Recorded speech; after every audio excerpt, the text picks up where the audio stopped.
आज आम एमती एक खबर आपण पाखक आणुछु जहाँ राज्य सरकार लोकों सरकार बोलाउथिबा और नारी सशक्तिकरण नारा उपरे बड़ प्रश्न चिन्ह लगाई देछि। केन्द्रापड़ा जिला महाकालपड़ा ब्लॉक अंतर्गत तिकिरी पंचायतर सरपंच चमेली ओझा को अभियोग हेउछि पुलिस उठाई नेबा परे से गुरुतर असुस्थ हेबार पछर घटना रहस्य सामना को आसी पारु नाही।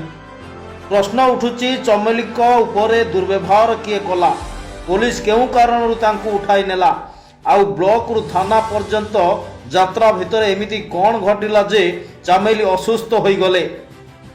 ए सबुर प्रश्नर उत्तर ए जाए स्पष्ट होई पारु नाही। गोटे पटे सरकार लोकों सरकार कहउछंती, अन्य पटे नारी सशक्तिकरण डिंडिंब पिटुछंती, किंतु चमेली ओझांको घटना एई दुई नारा को असल चरित्र सामना को आनी देछि। जड़े महिला को सुरक्षा देवार व्यवस्था केते सफल और केते विफल ताहा एही घटनारू स्पष्ट बारी होई पड़ुछि। एही घटना को नहीं राज्य रे असंतोष बढ़िबार लागिछि। पुलिस रो भूमिका को नहीं संदेह सृष्टि होउछि। जदि जड़े लोकों प्रतिनिधि को सुरक्षा मिलुनी तेबे साधारण महिला को केउठी न्याय और सुरक्षा पाई परिबे।